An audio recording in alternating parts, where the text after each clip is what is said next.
ಇನ್ನು ಇಷ್ಟೆಲ್ಲ ಗೊಂದಲಗಳು ಕೇವಲ ಕಾಂಗ್ರೆಸ್ನಲ್ಲಿ ಮಾತ್ರ ಅಂದರೆ ಖಂಡಿತ ಇಲ್ಲ. ಬಿ ಜೆ ಪಿಯಲ್ಲೂ ಕೂಡ ಬದಲಾವಣೆಯ ಕೂಗು ಕೋಲಾಹಲಕ್ಕೆ ಈಗ ಕಾರಣ ಆಗಿದೆ. ನಮ್ಮ ರಾಜ್ಯದಲ್ಲಿ ಬೆಳಗಾವಿಯಲ್ಲಿ 3 ಬಿ ಜೆ ಪಿ ರೆಬಲ್ಸ್ ಒಟ್ಟಿಗೆ ಪ್ರತ್ಯಕ್ಷವಾಗಿದ್ದಾರೆ. ಶಾಸಕ ಬಿ ಪಿ ಹರೀಶ್, ಅರವಿಂದ ಲಿಂಬಾವಳಿ, ಕುಮಾರ್ ಬಂಗಾರಪ್ಪ ಗೋಕಾಕ್ನ ಮಹಾಲಕ್ಷ್ಮಿ ಜಾತ್ರೆಯ ನೆಪದಲ್ಲಿ ಒಂದು ಕಡೆ ಸೇರಿದ್ದಾರೆ. ರಮೇಶ್ ಜಾರಕಿಹೊಳಿ ಆಹ್ವಾನದ ಮೇರೆಗೆ ಬಂದ ರೆಬಲ್ಸ್ ನಾಯಕರು ವಿಜಯೇಂದ್ರಗೆ ರಾಜ್ಯಾಧ್ಯಕ್ಷ ಸ್ಥಾನ ತಪ್ಪಿಸುವ ಬಗ್ಗೆ ಸ್ಕೆಚ್ ಹಾಕ್ತಾ ಇದ್ದಾರೆ. ಜಾತ್ರೆ ಹೆಸರಿನಲ್ಲಿ ತೆರೆಮರೆಯಲ್ಲಿ ರೆಬಲ್ಸ್ ನಾಯಕರು ಸರ್ಕಸ್ ಮಾಡ್ತಾ ಇದ್ದಾರೆ.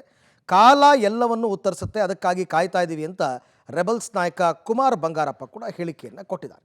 ರಮೇಶ್ ಜಾರಕಿಹೊಳಿ ಜಿಯವರ ಸಾವ್ಕಾರರವರ ಕಾರ್ಯಕ್ರಮ ಗೋಕಾಕಲ್ಲಿದೆ. ಜಾತ್ರೆಗೆ ಒಂದು ದೇವ್ರ ದರ್ಶನ ಮಾಡಿಕೊಂಡು ಒಂದು ಆಶೀರ್ವಾದ ಪಡ್ಕೊಂಡು ಹೋಗೋದಕ್ಕೆ ಅವರಿಂದ ಒಂದು ಆಹ್ವಾನ ಇತ್ತು. ಹಾಗಾಗಿ ದೇವರ ಆಶೀರ್ವಾದ ಪಡೆಯೋಕ್ಕೆ ಒಂದು ಅವಕಾಶ ಸಿಕ್ತು. ಹಾಗಾಗಿ ನಾವೆಲ್ಲರೂ ಒಟ್ಟಿಗೆ ಬಂದ್ವಿ ಅಷ್ಟೇ. ಯಾವುದೇ ಕ್ಷಣದಲ್ಲಾದರೂ ಅಧ್ಯಕ್ಷರ ಅಂದರೆ ಹೊಸ ಅಧ್ಯಕ್ಷರ ಘೋಷಣೆ ಆಗ್ಬೋದು ಅಥವಾ ಇದ್ದವ್ರನ್ನ ಕಂಟಿನ್ಯೂ ಮಾಡಬೇಕು ಅನ್ನೋಂಥ ಚರ್ಚೆಗಳು ಜೋರಾಗಿ ನಡೆದಿದ್ದಾವೆ.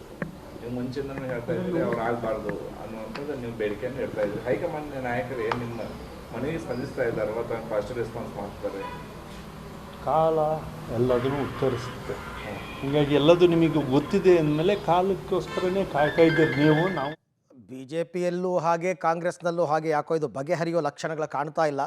ಬರೀ ಆಗಾಗ್ಗೆ ಈ ಥರದ ಮಾತುಗಳು ಕೇಳಿ ಬರ್ತಾ ಇರುತ್ತೆ ಹೊರತು ಅದಕ್ಕೆ ಅಂತ ಪಕ್ಷದ ಒಂದು ಹೈಕಮಾಂಡ್ ಅಂತ ಇದೆಯಲ್ಲ, 2 ರಾಷ್ಟ್ರೀಯ ಪಕ್ಷಗಳು.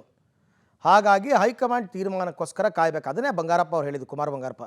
ಕಾಲ ಉತ್ತರ ಕೊಡುತ್ತೆ, ಟೈಮ್ ಬರುತ್ತೆ, ವೆಯ್ಟ್ ಮಾಡೋಣ ಅಂತ.